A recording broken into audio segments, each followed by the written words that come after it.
All right. Welcome to today's webinar brought to you by Datavale and AWS. I am Bashar Rifai. I'm a partner solution architect here at AWS. I'll be the moderator for today's webinar. Our presentation today is about modernizing your applications, databases, and analytics solutions using AWS. If you have any questions during the presentation, please do type it in the chat and you will be getting a response from us in an email. And now let's just go ahead and get started and introduce our speaker. We have with us Michael Agrawal from Dataville. He's the director and global cloud databases practice leader. And we have as well Oliver Graves, Amazon Web Services senior sales manager databases. With that, I'm going to go ahead and pass it on to Michael. Michael, it's all yours. Thank you, Bashar, and thank you, Oliver, for joining me today. Glad So to be the here. one question always is why adopt AWS? And if you are already on the AWS, you see on the screen there are many benefits to going to AWS. And if you're thinking about AWS, you should expect these benefits. If you're already on AWS, you should expect these benefits and kind of see if you're not seeing these benefits, maybe a time to look to see why you're not able to benefit from these factors. When you go to AWS, you should expect to reduce the cost. If you look at the data center management, the backup power, the cooling, the staff to manage data center operations, all that kind of add the cost. When you go to AWS, those costs kind of go away, and it's also um, sometimes you have a older hardware in your on-prem data center. And when you go to AWS, those are more recent hardware, has better performance. So you might be using 4 or 8 cores on-prem. On AWS, you might need only 4 or 2 cores and able to reduce cost that way. It's easy to scale. And I say auto scaling here because some services has a built-in auto scaling. For example, AWS DynamoDB, it has a built-in auto scaling feature. But other services where you're scaling vertically, for example, is easy to just change the instance type, and then the next maintenance window, you get that instance type with a higher or lower throughput that you required. Also, horizontal scaling with a load balancer, application load balancer, network load balancer, you have ability to kind of do a auto scaling horizontally also, and behind the scene you can have containers or EC2s to kind of support your auto scaling workload. AWS has many regions throughout the world. If you are global operations and you want your compute to be close to your users and you want to scale and deploy your workload close to the users, then you have that option with AWS. You should also should expect a improved performance with AWS. As I mentioned earlier, it's a relatively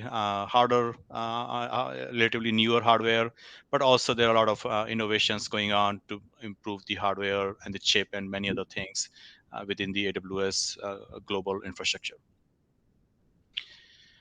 Also, it's easy to modernize. So if you are looking to go to open source, you are thinking about microservices to monolithic to microservices modernization. AWS provides services like AWS ECS, EKS, and many open source databases within RDS and Aurora that you can modernize. With on-prem, the HADR is a lot of setup and work. You have to have pretty much second data center at the minimum, and then depending on the high availability requirements, another data center, and maybe a more global data centers. With AWS, you don't have to have maintain any data centers. AWS does it for you. Within a region, you have many availability zones, which gonna allow you to configure a second standby node for HA. And for DR, you have option to, even though each availability zone has its own built-in durability durability features, you can also enable cross-region application to very easily enable your infrastructure for DR. For reduced licensing cost, if you are moving from open from commercial databases like Oracle, SQL Server to more open source like MySQL, MariaDB, PostgreSQL, in those cases you should expect licensing cost also, and a reduction in licensing cost also. If you are adopting more infrastructure technologies around firewall, patching, backups, and start to adopt more AWS cloud native technologies, then you will see more reduction in licensing cost. DevOps and infrastructure as a code is around for a while, but with AWS, it's a lot easier to automate using DevOps. AWS provides a service called AWS Code Pipeline, and with infrastructure as a code, for example, Terraform, CloudFormation, AWS CDK, you can automate and the provisioning, the deployment, and many other aspects of managing your workloads. You should also have a little bit lesser burden compared to on-prem when you go to AWS, but it's still a shared responsibility model. As a customer, you have responsibility to configure services in a secure way, um, and it's kind of take some burden from off from you. Um, for example, the data center security, ability to discard the hard drives in a proper manner, um, the hypervisor layer of security, all that is taken care by AWS. Now, the AWS services, of course, as a shared responsibility model, you are responsible for managing that. AWS also provides services like KMS, uh, web application firewall. It provides you the certificate manager. There are a lot of services available, which makes your own responsibility a lot easier to manage. Yeah, these are these are great. I mean, a lot of these stand on their own actually for reasons to adopt the AWS cloud. But the number one reason that we actually hear customers tell us why they adopted is to improve their speed and their agility. So, for example, I mean, it can take 10 to 12 weeks or longer to provision servers. In AWS, you can provision thousands of servers in minutes, right? And after you provision servers, you actually have to go out and build out all that infrastructure software around it. Well, with AWS, you actually have over 200 services at your fingertips ready to help you with that infrastructure build around. So what customers are telling us is that they've actually been able to go from idea to implementation orders of magnitude faster in the cloud than when they were on-prem. So given all these benefits, Michael, why do you think customers are still like holding back? Like what's holding back from adopting the AWS cloud? From my experience, sometimes a myth, because I think if you sometimes there's a myth that the cost is higher. Sometimes there's a myth that it's not secure. So I think that's where we crossing that barriers, overcoming those barriers to say let's get into details. Let's talk. Is it really costly or it is not? So AWS provide a pricing calculator that you can is open to public. Anybody can look at the pricing calculations. Is secure because security is as good as your configuration, and then AWS provide you the tools to even make it easier to for that shared responsibility model. It makes it easier on your less burden for you to able to secure. So I think overcoming that myth, and then also sometimes there's a hesitation of newer technology skill set. Sometimes the funding is not there, and sometimes it's a change. So sometimes the change there's a change of fear, and that's where some of the learning learning days and able to get comfort there, able to have some change management across the organization. Those aspects kind of help move customers to the AWS. Great.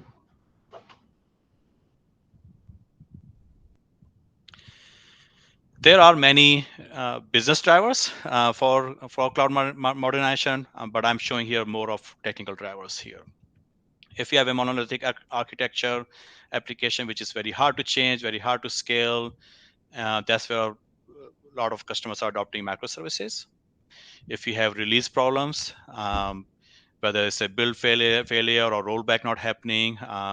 That's where you can adopt DevOps, and AWS provide tool like code pipeline, which is has code commit, code build, code deploy. There are different aspects of it which will help you adopt DevOps. Also, the legacy databases like Oracle, DB2, SQL Server, customers are modernizing using more open source databases and NoSQL. So if you have relational database and you are able to you see the need for more horizontal scaling, more throughput, and relational database not working for you, and you're able to kind of be okay with eventual consistency rather than strong consistency, then you might be looking at NoSQL conversion. We covered the cost savings earlier on your licensing, on your compute cost. We covered the gaps earlier on. That's one of the some of the organizations are adopting AWS because they want to transform their security life cycle. You hear about ransomware and hacks happening and breach happening, and AWS provide you a lot easier way to secure your environment. We also covered the HADR aspects earlier on. Yeah, all of this points to the fact that companies have spent decades accumulating technical debt. This technical debt prevents IT from innovating as fast as the businesses that they support. So moving to the AWS cloud offers IT a chance to significantly reduce their technical debt, and become as agile as the business needs them to be. And part of it is because you basically have the power of the AWS cloud innovating on your behalf. And that's what we're trying to do. When you put up these technical drivers is, well, let's us try to solve some of this HA and DR and security issues so that businesses can focus on the features that they need, the capabilities that they need to differentiate themselves. Thank you, Oliver. There are many use cases. If I look at the different pillars of different pillars within the information technology, the application, the analytics, databases, infrastructure security, there are many use cases out there. Some companies on the application modernization stack, and they want to modernize their development stack. They may be having uh, .NET and other technologies, and they might adopting more, Python, Node.js, and in some cases Spring Boot framework. Those are a lot easier to do on AWS. They may not have a sophisticated CI/CD and want to go to AWS to kind of use AWS services like code commit, code build, code deploy to kind of have that easy CI/CD. In some cases, they are struggling with application logs tracing, and able to not improve the performance or have a good visibility where the bottlenecks are. This is where service like AWS X-Ray can give you a lot better trace around what is happening, which components are taking how long, and you can troubleshoot and improve your application. A lot of organizations are adopting microservices and Kubernetes. Because of that, Kubernetes containerization, all that is becoming a lot popular. So that's another trend we see, the reason why customers are adopting AWS. Serverless, I've not seen anybody do serverless on-prem. Try to develop their own serverless framework, but on AWS, services like Lambda, DynamoDB, and even Aurora has serverless flavor.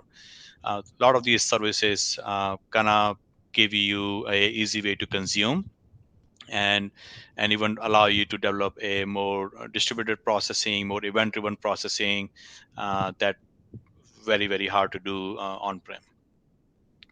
In some cases, business are competing, or they want to build a new innovative app, and they think it's very harder to do in the current setup they have on-prem.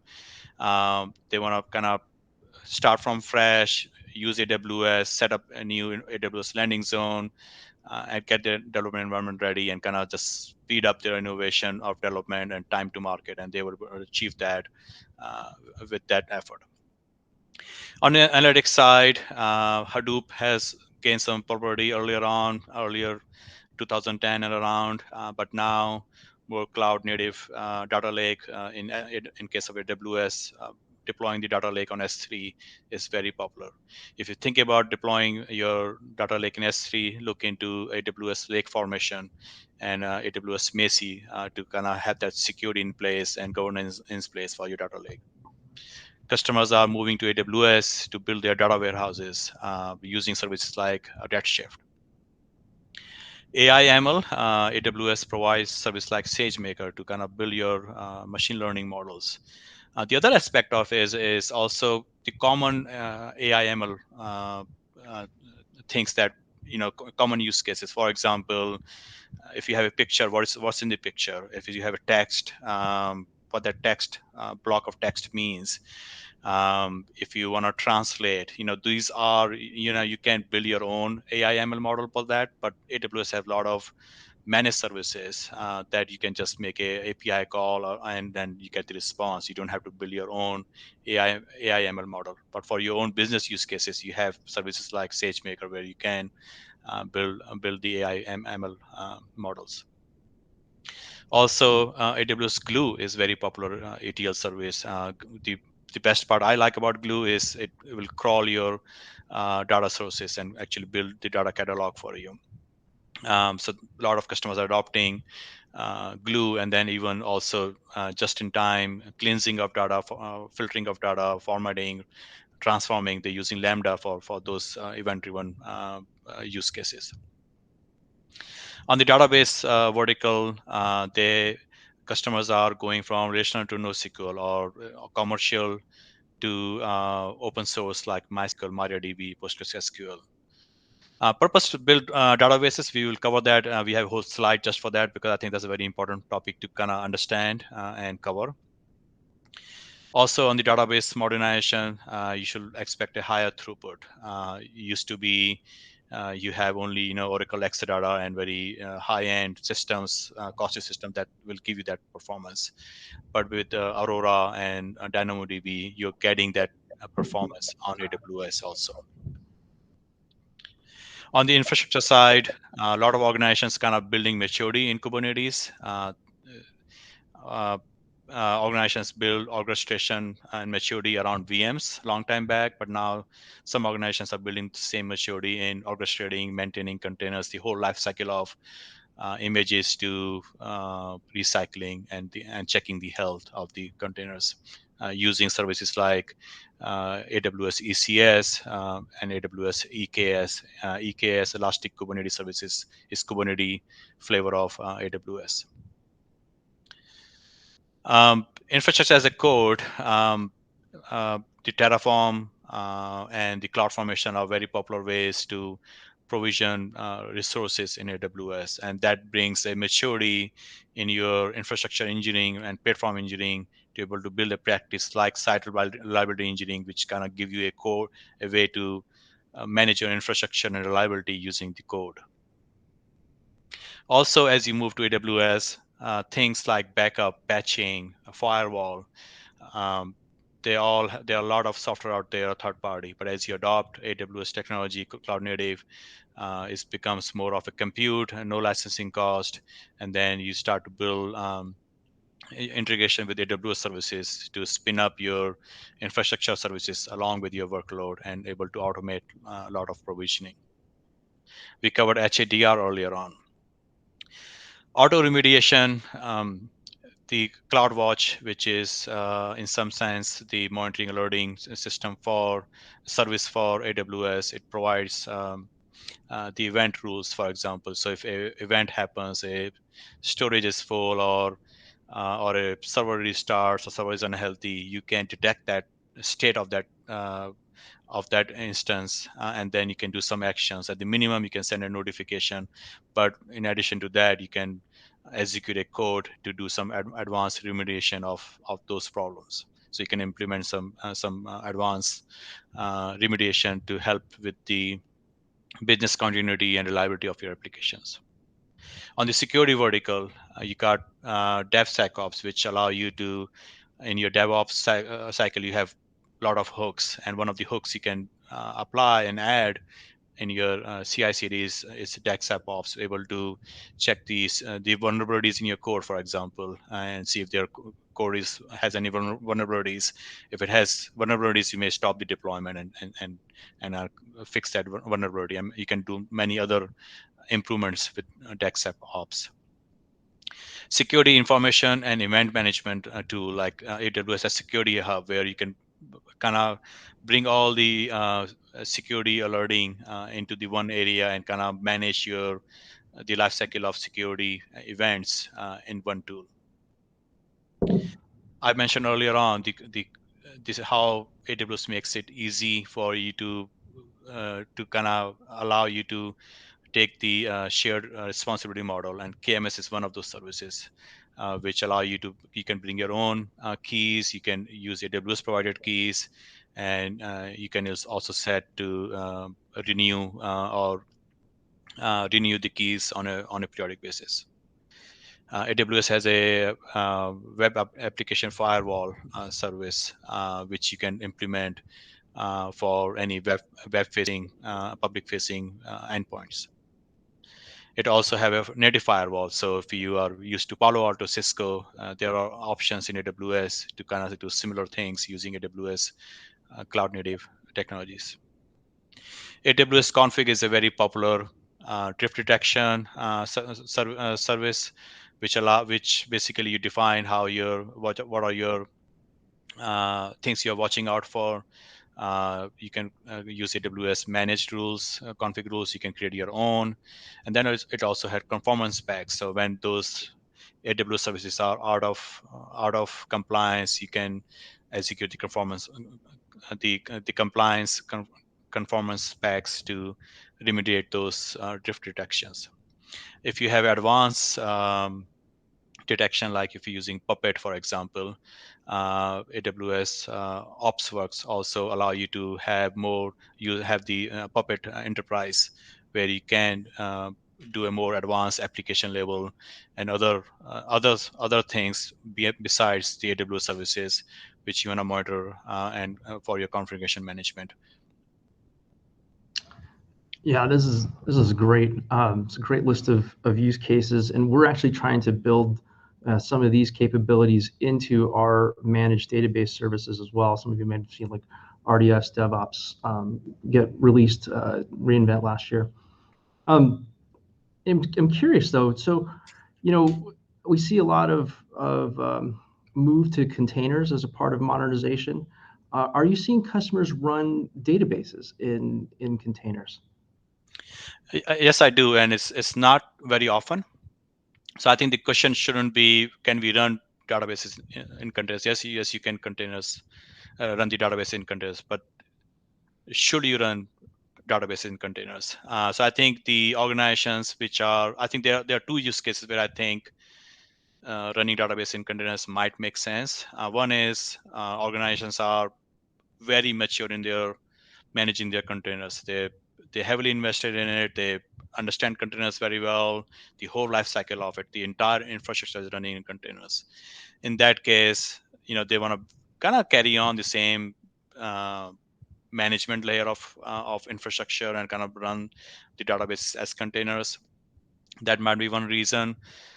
Containers, for the most in most cases, is immutable infrastructure, in the sense, if there's a problem with the container, we don't try to fix it or patch it. We just destroy it, unhealthy, not usable, and then create a new one and then start using it. So it brings a challenge in a database world, because you can't get rid of database necessarily, and unless you build that orchestration of, I can destroy a container and build a new one, and I'm still consistent with my last database state. If you build that orchestration, yes, you can run databases in containers. The other use case is where um, your, like, for example, Cassandra.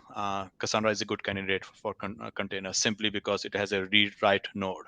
So as you horizontally scale these read write nodes, each node is a read write. So each Cassandra node is in some ways acting like a microservice, like you expect. So one of the reasons container is popular because you can deploy microservices. If your Cassandra database uh, implementation cluster is acting like a microservice, now it's a good case in that case. Nice.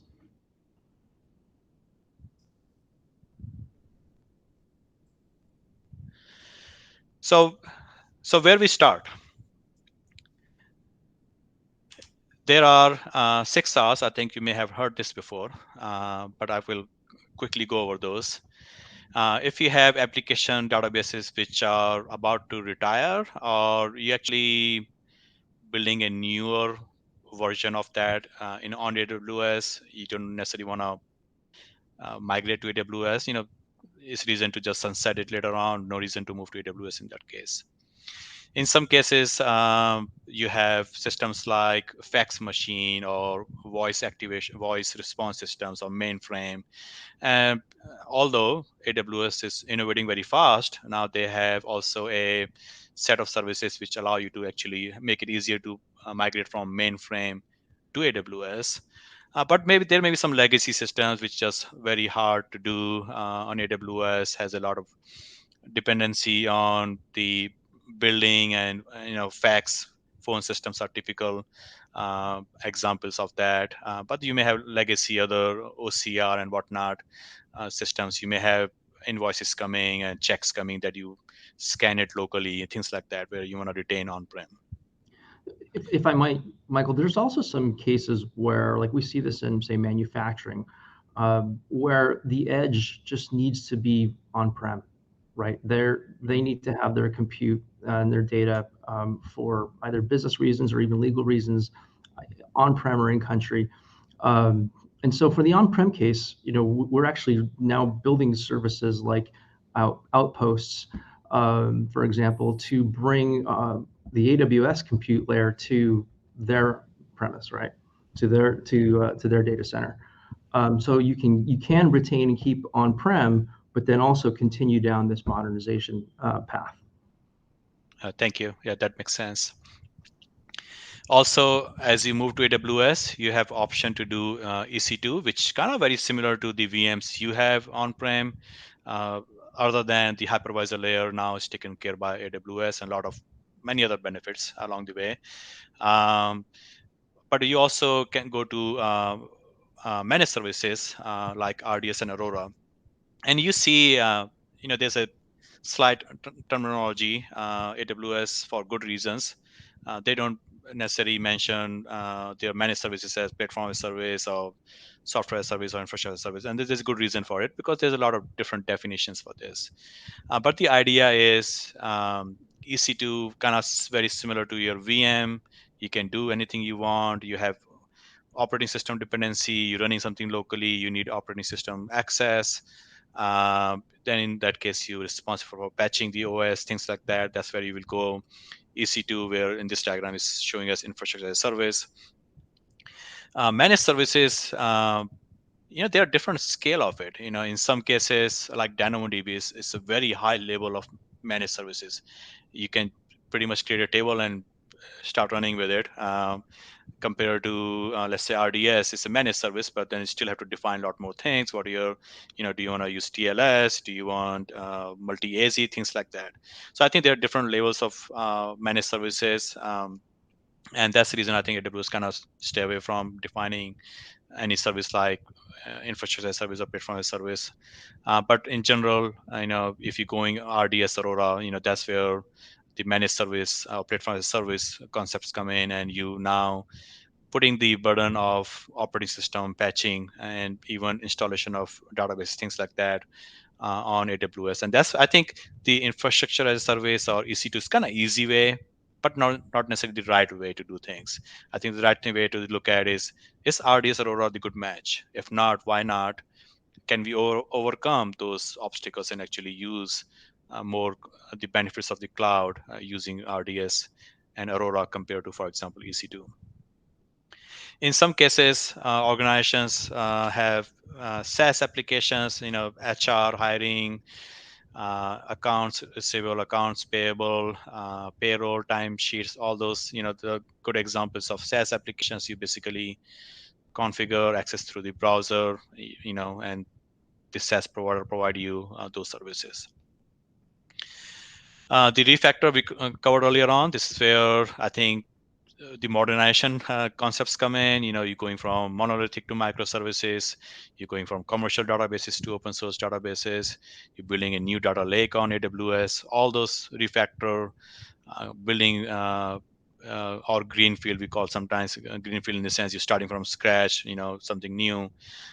This where you might actually just build everything on AWS. If you are greenfield, in refactoring, you will look at the components of your workload and see which one needs modernization, and you might select only one component. You may only modernize app if that's where the problem is, and you may only modernize databases if that's where the problem is.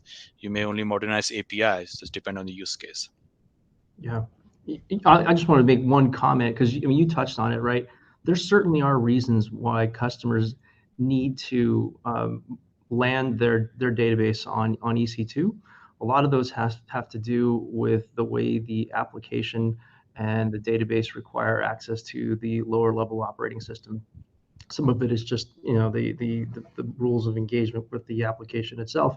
And we're seeing that, and so what we've launched recently is RDS Custom for Oracle and RDS Custom for SQL Server. And this kind of gives you the lower level access control that you need in order to bring these applications over to RDS. So we agree that there are reasons that you need to run your database on EC2, and we're doing everything we can to mitigate those reasons so the customers can get the benefit of a managed service like RDS.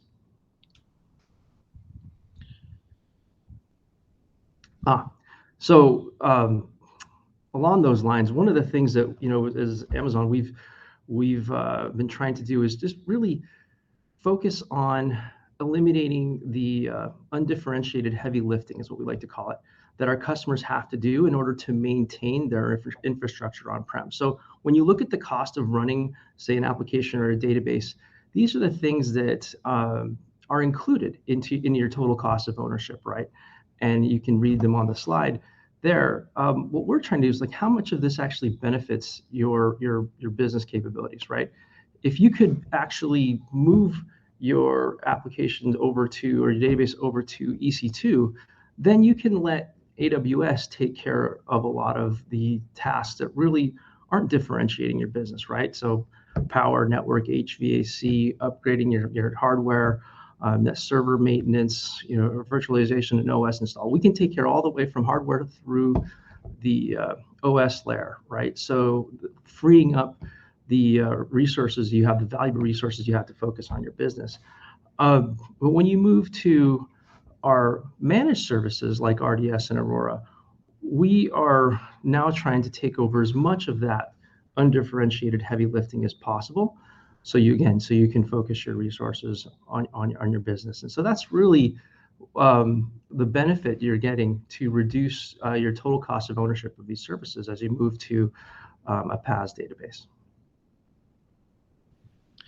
And as you see in the slide, also, I think the shared security model start to become easier when you start to go managed services.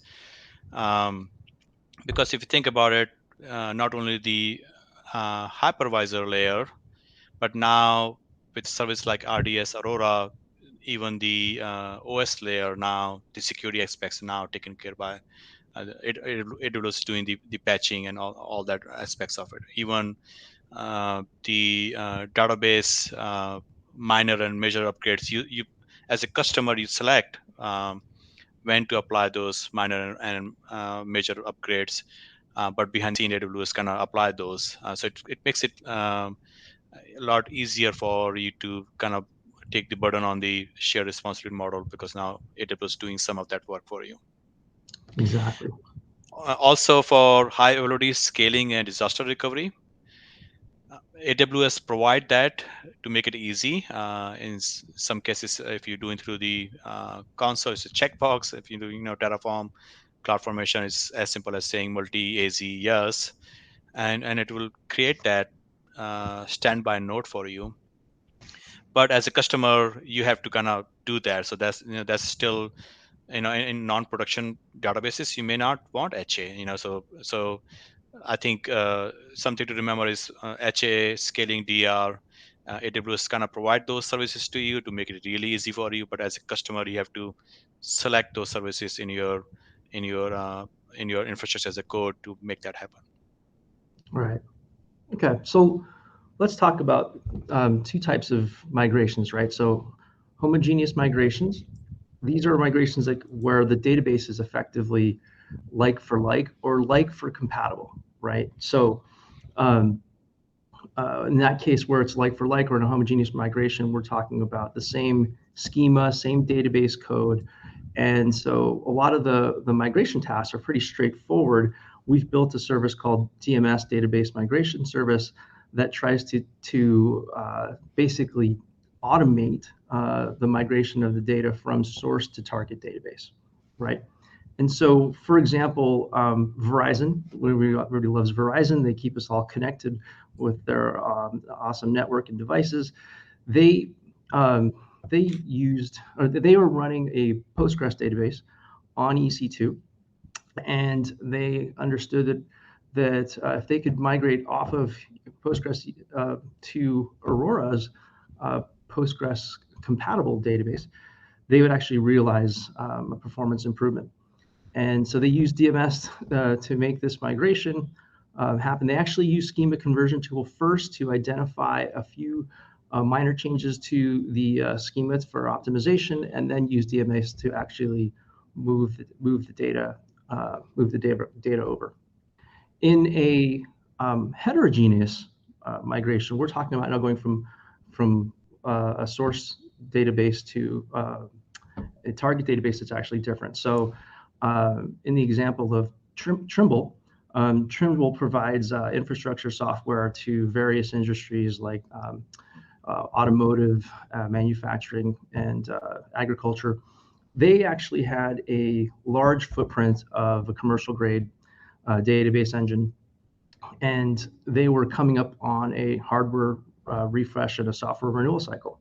So they took the opportunity to actually migrate to RDS Postgres in this case. So from a commercial grade engine to RDS Postgres, they they use schema conversion tool again to make the changes to the schema so that they would have minimal database code changes to make, and then use database migration service to migrate the data over to the new Postgres database, saving a bunch of money in terms of buying new hardware and renewing their licenses, and did not incur any penalties for performance, durability, or availability. So these are the two migration patterns we've seen.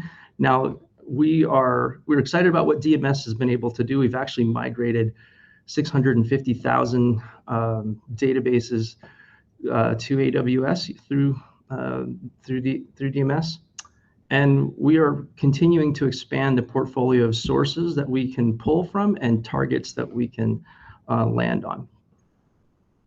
And speaking of database migration service, I think it initially was designed to migrate databases to AWS, but I start to see other use cases where if you're not only migrate the data to the AWS, but also if you have a cutover window very small, you have option to kind of keep source and target in sync. And when you get to the cutover phase, you simply a lot easier to a lot faster to kind of fail over back to the AWS and start working again.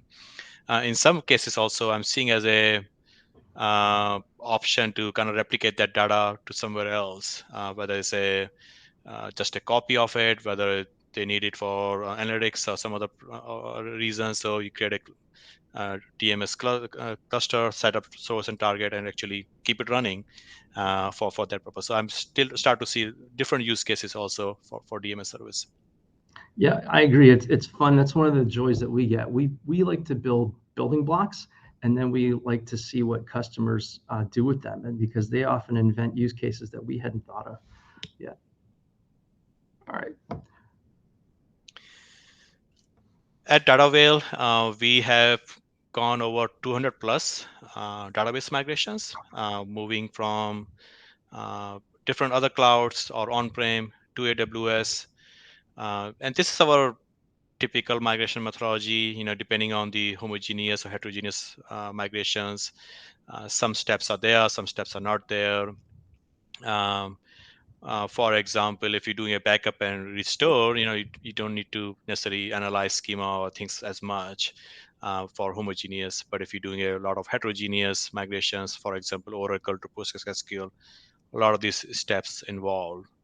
So we start with assessment, kind of give us idea how much work is involved. Schema conversion tool is very popular way to find out how much work is involved, how many database objects need some remediation to be able to migrate. And then we go a lot deeper into analyzing schema, start setting up DMS surveys. We have to do some code changes so that your target database still work. For example, if you're going for Oracle or PostgreSQL, you want to make sure the new code is able to migrate and able to run on PostgreSQL, for example. In some cases, the users are managed at the instance level. For example, SQL Server does that. So you want to able to export and import users also. And then also some testing, documentation. If you have to build some orchestration, automation for doing at a large scale. So if you have thousands of servers you're moving, we want to build some automation layer to repeat this over the time. And then for each migration, we're looking at making sure there is a performance. If especially with the heterogeneous, we want to make sure our indexes and everything is properly configured. And if we need to do performance tuning, we do that. And then after the cutover, data will provide post migration support to make sure this migration is successful.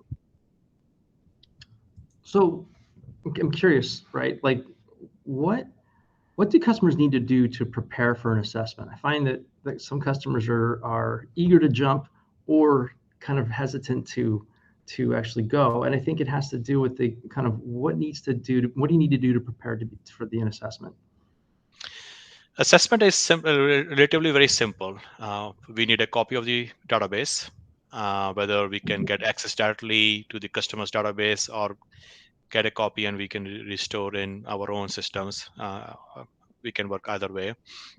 Once we have access to the database, is for the most part is running a schema conversion tool to get the idea.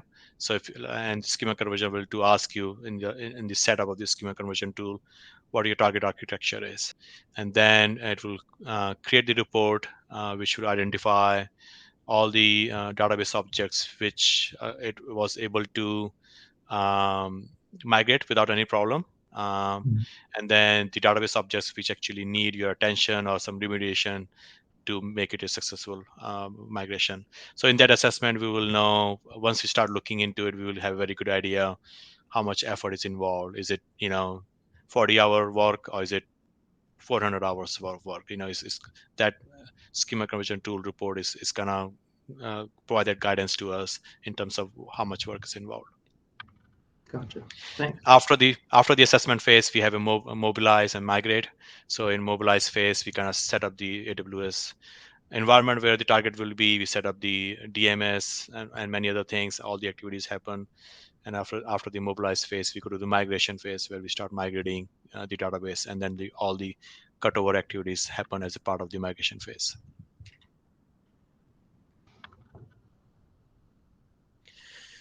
So this is a great case study. This is one of the projects that I led. A customer was having some challenges around scalability, reliability, and one of the main factor was the licensing cost for SQL Server. This was a SQL Server Enterprise Edition with 32 cores. So 32 cores Enterprise Edition is a lot of cost. With the customer, we provided SQL Server expertise, we provided MySQL expertise, we provided AWS and RDS expertise. We worked with the customer, did the assessment. So the initial migration from on-prem to AWS was relatively very simple. but we still need to define things like EC2 instance types, the storage size and throughput, the ABS and security groups and other factors.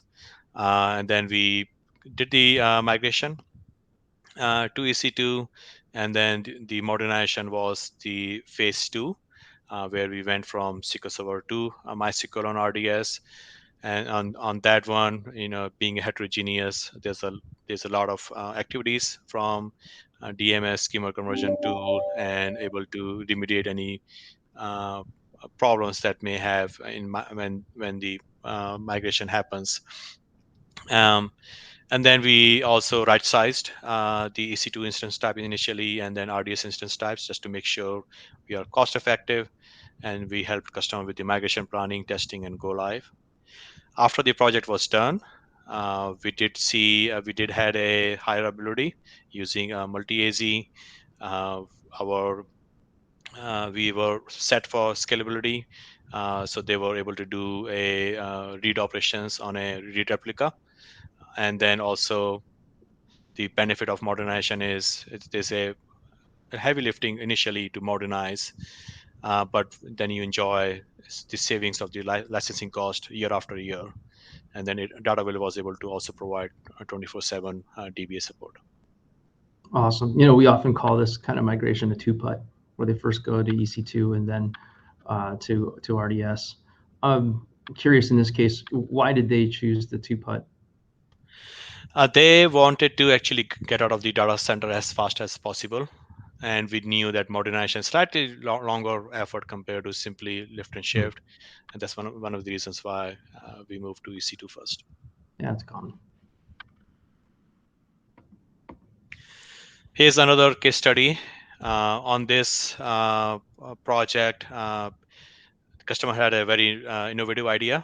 They were having, if you know about the supply chain problems around uh, the at the port of entry for containers shipping in and out of different countries and port of entry.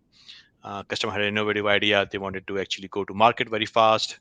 They didn't feel like they can do that with on-prem, but they didn't had any. I didn't say any, but not good knowledge of AWS and the DevOps tools for very legacy tools, and they were not willing to go install those legacy tools on AWS. They wanted to use AWS code pipeline, and they also needed some MySQL expertise on schema design and the setup of the RDS service. We worked with the customer. We set up their code pipeline. We set up the AWS landing zone. We also have all the security in place, things like the IAM, CloudTrail, CloudWatch, all that observability solution in place. And also we developed the code within the code build to do a CI/CD process, and we helped with the testing and go live.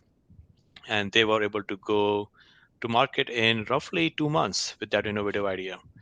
And after the launch, actually, they launched 5 more applications after that in AWS.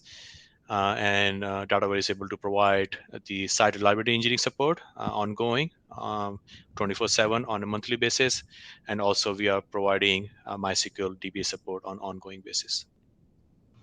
You know, DevOps is such an exciting trend in modernization. What does Datavale do to help customers kind of get past the hump and introduce DevOps into their organization? Because it sounds like you did it very quickly and very successfully.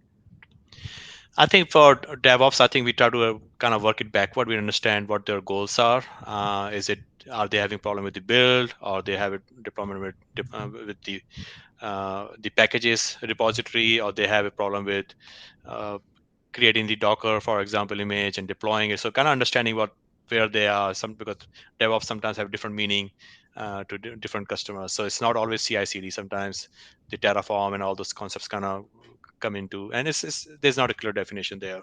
But we understanding what customer want, what the problems are, kind of working it backward, and then when using things like AWS code pipeline, Terraform, and other tools to kind of make that, and then in some cases looking at the how the Docker image is getting built and how the Docker image is getting orchestrated and get deployed using Kubernetes. So we look at all those aspects of it and kind of work it backward and help customer implement those aspects of the DevOps process. Awesome. In this case study, customer had Oracle Enterprise license. The licensing cost was roughly $500,000 per year, and that was the main reason why customer wanted to go to AWS.